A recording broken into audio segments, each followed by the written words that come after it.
Assalamualaikum dan salam sejahtera. So hari ini kita akan sambung lagi pembelajaran kita untuk matematik tingkatan 3 bab yang ketujuh, tajuk plan dan dongangkan. So untuk hari ini kita akan tengok kepada subtopik yang terakhir lah untuk tajuk plan dan dongangkan ni, di mana kita akan tengok standard pembelajaran 7.2.3 iaitu menyelesaikan masalah yang melibatkan plan dan dongangkan. So untuk pembelajaran hari ini kita akan bincangkan satu soalan penyelesaian masalah. Okey. So saya ambil satu contoh soalan dalam buku teks iaitu Masteri Kendiri muka surat 194 soalan nombor 1. Okey, rajah di sebelah menunjukkan sebuah prisma tegak dengan tapak segi empat A, B, C, D. Okey, yang terletak pada satu satang mengufuk. Sisi AF, BK dan JG adalah tegak. Okey, lukis pada skala penuh plan prisma tersebut. Dongakkan yang kita tengok daripada X, iaitu dongakkan depan. Dongakkan yang dilihat daripada arah Y, iaitu dongakkan sisi. Soalan B ialah objek tersebut perlu diperkukuhkan agar tapak objek sama dengan bentuk plan. So, berapakah isi padu objek baru yang perlu ditambah? Soalan C, jika kos 1 cm padu objek adalah RM2.20, hitung jumlah kos untuk membina keseluruhan gabungan objek.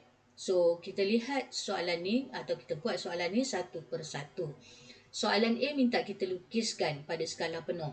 So, ingat bila tulis skala penuh bermaksud dia nak dalam ukuran yang sebenar. Kalau 6 cm maksudnya ukurannya mesti tepat 6 cm. Okey. Plan adalah kita tengok objek tersebut, prisma tersebut daripada atas. So, bila kita tengok daripada atas, first yang kita nampak adalah tapak segi empat ni. Okey, di mana EF adalah 5, EH adalah 6 cm. So, kalau nak senang, kita lukis tapak ni dahulu. Okey, sebab kita nampak tapak ni. Dan kemudian kita tahu bahawa jika kita tengok terus pada satah yang mengufuk, kita akan nampak ada dua segi empat, iaitu yang terlindung iaitu segi empat A, B, C, D ni dan juga KJ, IL tu. Okay. So kita nak tahu ada dua segi empat di sebelah bawah dan dia terlindung. So kalau terlindung, kita kena lukis garis sempang ataupun putus-putus. Kita tahu bahawa panjang AB adalah 3 cm. So yang tu boleh rujuk dalam gambar rajah. AB 3 cm. So panjang EH tadi adalah 6. So 3 cm kita ambil di tengah-tengah dia, kita buat satu garis lurus. Okey, so itu adalah panjang BC tu. Jadi kita labelkan sahaja setiap bucu. So macam mana nak label bucu, saya harap kamu masih ingat. Kita tengok daripada atas, so kita jumpa titik mana dahulu. Okey, kalau contohnya FA tu bermaksud kita jumpa F dulu, barulah kita jumpa A. Titik ED maksudnya kita jumpa E dulu, baru titik D. Okey, so selesai soalan A1. Soalan A2 minta kita lukiskan dongakkan pada satah mencancang selari dengan AB yang dilihat dari arah X. Dari arah X maksudnya dia nak dongakkan depan. So kalau dongakkan depan, kita hanya dapat gambar rajah macam tu. So kita terus sahaja lukis gambar rajah yang sama tapi dengan ukuran yang sebenar. Okey, kemudian kita labelkan gambar rajah tersebut dengan huruf-huruf yang diwakili oleh gambar rajah. Okey, AD maksudnya kita nampak A dulu baru D di belakang. Okey, BC maksud B dulu baru C dan seterusnya. So ini adalah dongakkan depan ataupun pandangan yang kita tengok daripada X. Okey. Soalan A3 minta kita lukis skala penuh. Dongakkan pada satah mencancang selari dengan BC yang mana kita lihat daripada arah Y. So arah Y ni adalah dia nak dongakkan sisi lah.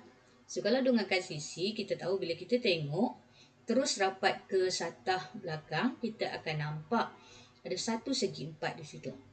Okay, itu tapak yang penuh. So bila kita nak lukis, kita lukis yang itu dahulu. Okay, dan kita tahu bahawa ukuran dia adalah tinggi dia 4, lebar dia 5. Dan bila kita tengok dari depan, kita akan nampak dua segi 4 di situ. Iaitu segi 4 BCLK dan juga JIHG. So, dua segi 4 kita nampak di situ. So, segi 4 ni kita nampak penuh terus daripada depan. So, kita lukiskan garis penuh di mana panjang HI adalah 1 cm. Okay, so jadi kita labelkan saja gambar rajah. Okay, so kita dapat gambar rajah penuh. Okay, pandangan depan, pandangan sisi dan juga pandangan atas. Okay, kedua soalan B, dia minta kita objek tersebut perlu diperkukuhkan agar tapak objek sama dengan bentuk plan. So, berapakah isi padu objek yang perlu ditambah? So, kalau kita tengok di sini, kita nak tambah tapak di bawah tu berbentuk kuboid. Okay, kalau kita nak tambah di bawah tu, bentuk dia adalah bentuk kuboid. So, kita kenal pasti berapa ukuran setiap sisi tersebut. So, kita tahu bahawa lebar dia adalah panjang yang kita perlu tambah lagi adalah 3 cm.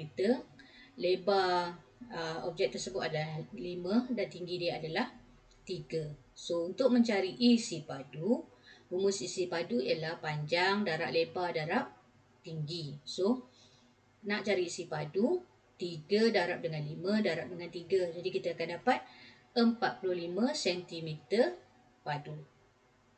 Okey. Soalan C minta kita mengira kos. Jika kos 1 cm padu objek baru ialah RM2.20, hitung jumlah kos keseluruhan untuk membina keseluruhan gabungan objek tersebut. Sekarang, objek tersebut menjadi satu kuboid. So, isi padu dia adalah panjang dia 6, darab dengan lebar dia 5 dan tinggi dia 4. Jadi, kita akan dapat 120 cm padu. Bagi 1 cm padu, harga dia RM2.20. Kalau 120, maksudnya kita kena darabkan 120, darablah dengan RM2.20. Jadi kita akan dapat RM2, ringgit Malaysia RM264. Okay? So itulah cara macam mana kita nak selesaikan soalan penyelesaian masalah yang melibatkan pelan dan donghakan. So kita akan membincangkan soalan-soalan lain yang melibatkan penyelesaian masalah pelan donghakan ni dalam video yang akan datang.